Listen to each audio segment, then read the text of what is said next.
I'm Sandra, and I'm just the professional your small business was looking for. But you didn't hire me because you didn't use LinkedIn Jobs. LinkedIn has professionals you can't find anywhere else, including those who aren't actively looking for a new job, but might be open to the perfect role, like me. In a given month, over 70% of LinkedIn users don't visit other leading job sites. So if you're not looking on LinkedIn, you'll miss out on great candidates like Sandra. Start hiring professionals like a professional. Post your free job on linkedin.com/spoken today. Millions of people have lost weight with personalized plans from Noom. Like Evan, who can't stand salads and still lost 50 pounds. Salads generally for most people are the easy button, right? For me, that wasn't an option. I never really was a salad guy. That's just not who I am. But Noom worked for me. Get your personalized plan today at Noom.com. Real Noom user compensated to provide their story. In 4 weeks, the typical Noom user can expect to lose 1 to 2 pounds per week. Individual results may vary. Millions of people have lost weight with personalized plans from Noom. Like Evan, who can't stand salads and still lost 50 pounds. Salads generally for most people are the easy button, right? For me, that wasn't an option. I never really was a salad guy. That's just not who I am. But Noom worked for me. Get your personalized plan today at Noom.com. Real Noom user compensated to provide their story.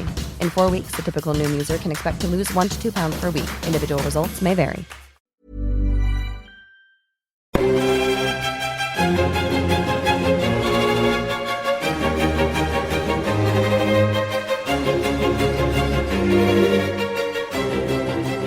Hello and welcome to the Napoleonicist.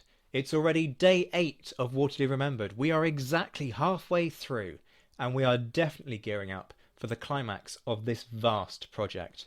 Tomorrow and the day after, that's the 13th and 14th of June, I'm releasing double interviews back to back with Marcus Cribb, manager of Apsley House, and Robert Pocock, manager of Campaigns and Culture, on the forgotten Battle of Waterloo, and the following day with the historians Gareth Glover and Andrew Field.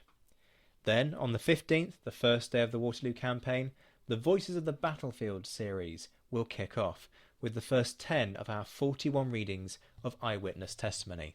There'll also be a great interview with historian Will Fletcher, and the live tweets will start off on the 15th. Voices from the Battlefield and those tweets will continue every day until the end of the 18th of June. On the 17th, I'll also be joined for the last interview with historians Jacqueline Reiter and Beatrice de Graaf on Waterloo's legacy, and then, on the 18th of June, Waterloo Day itself, there will be a live-streamed memorial service delivered by Reverend Stephen Fletcher at 11 o'clock, which you can watch for free on the Waterloo Association YouTube page. So there's a lot to look forward to this week, as well as joining in the discussion online on Twitter using the hashtag Waterloo Remembered. But today I want to focus on a question which has come up a lot in interviews, and which is pretty fundamental to the question of remembering the battle. Why does Waterloo matter? It's a question which I tried to answer during an interview for a Future Learn course back in 2015 for the 200th anniversary, and being a pretty green master's grad, I made a bit of a hash of it, if I'm being honest. What I said held water, but it wasn't particularly well articulated, and I think it's worth revisiting, unpicking and elaborating upon. So to start off then, here's a 22-year-old version of me speaking on why Waterloo is important. Hi, I'm Zach White. I'm a master's graduate from the University of Southampton, and I'm here today to discuss why the Battle of Waterloo was so important. One of the most obvious reasons for why Waterloo is so significant in European history is, of course, that it marks the climax of the Napoleonic Wars. But Waterloo is far more than simply its position on a timeline. However, Waterloo is also primarily significant because it makes a fantastic story, and I think that's what really appeals to the public. Waterloo marks the culmination of two great military careers. It was the final battle for both Napoleon and for Wellington. For Napoleon and Wellington not to have met at Waterloo would have meant that Wellington's final battle would have been the Battle of Toulouse, and this would have been an enormous disappointment. Toulouse in April 1814 was actually a futile battle. It was fought just days before news of Napoleon's resignation arrived in southern France.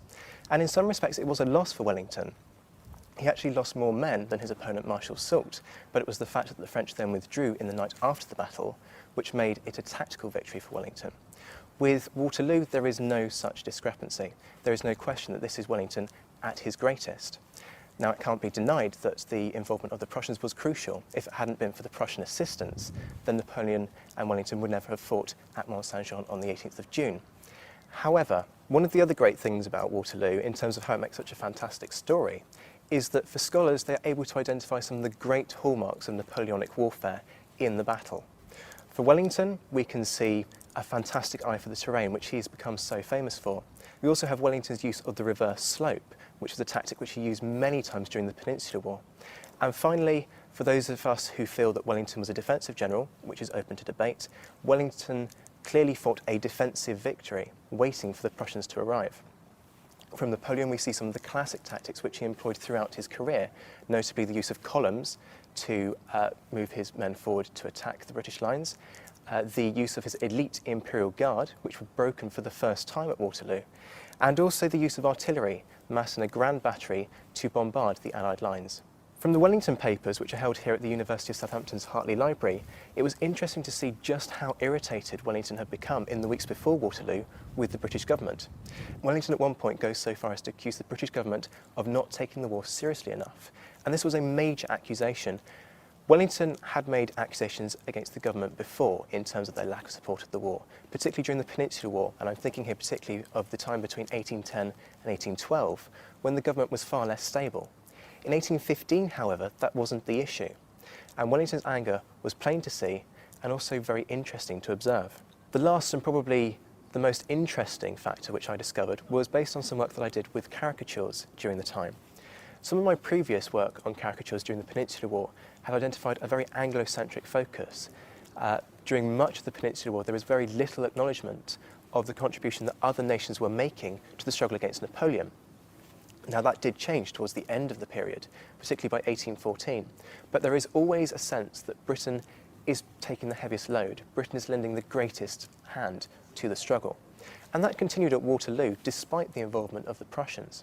Although the Prussian involvement was acknowledged, it was invariably the case that Wellington, or the British, were shown to be taking the greatest involvement in the battle. And this is perhaps understandable given that it was Wellington's defensive stance that initiated the Battle of Waterloo.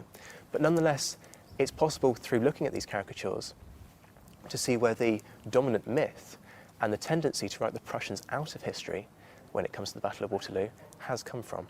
And so that summarises why I feel, at least, that the Battle of Waterloo is one of the most important battles in European history. So that was me in 2015, somehow managing to sound even more stuck up than I normally do. As you could hear, some of those points need clarification. Does Waterloo matter simply because it makes a good story? Well, historically, no, of course it doesn't.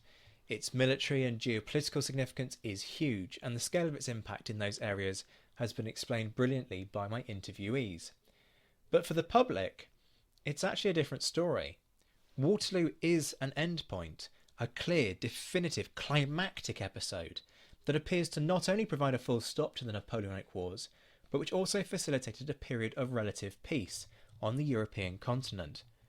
On the surface of things, the story of Waterloo is quite clear and lends itself to drama. Bernard Cornwell made the point that when it came to writing Sharp's Waterloo, he tried and failed to weave something bigger into the story of the campaign, before eventually deciding that, actually, Waterloo was drama enough by itself. As Wellington himself said, it was, after all, a close-run thing. And that leads into the point that I made about tactics. Because Waterloo has this iconic, era-defining status, it has become the classic case study for conflict in this period, and that in turn has informed popular history of the period. There are those out there, believe it or not, who think that every Wellington victory was preceded by a storm and took place on a Sunday. Now, the realities of war are, of course, that that's total rubbish. Yet Waterloo features many of the hallmarks of conflict which were deemed to be typical of this period. Napoleon's use of columns, the committing of the Imperial Guard to try and turn the tide, the reverse slope technique by Wellington to hide his men within the terrain, the use of squares against cavalry, line against infantry columns. All of those are written into people's popular knowledge of the period because, in large part, of Waterloo, and perhaps the Sharp's books. But those who like to claim that Wellington was a defensive general particularly draw on Waterloo alongside battles like Talavera in 1809, Busaco 1810 and Fuente d'Onoro in 1811. What they then choose to ignore is the scale of his successes when Wellington did choose to attack, such as Oporto in 1809, which facilitated the liberation of Portugal. Salamanca 1812 and its aftermath redefined the strategic situation in the Peninsular War, although that wasn't readily apparent at the time, and Vittoria in 1813 ejected the French almost completely from Spain. Those who like to point to Waterloo as a defensive victory also miss the point that the whole reason the Anglo-Dutch army stood and fought at Waterloo was to occupy the French, hold the line until the Prussians arrived, and then strike back, as Wellington and Blucher did, towards the end of the battle. But back in 2015, I wouldn't say that I really cut to the heart of the question, as why Waterloo matters for the public and why Waterloo matters for popular history, which is what I've talked about so far, doesn't explore what Waterloo meant at the time. When Wellington woke up on the 19th of June, he didn't know that the Napoleonic Wars were almost over. There was a real possibility that Napoleon could have attempted a protracted defence of France within the fortress belt on the French-Belgian border. Yet the momentum had completely shifted.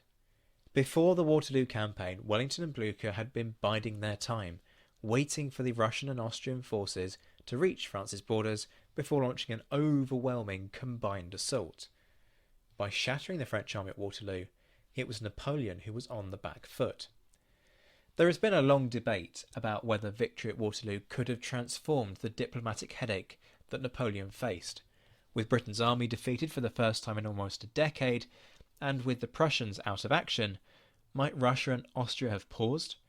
With the Netherlands back under French control, would the French nation have rallied to the notion of Napoleon restoring France's lost glory?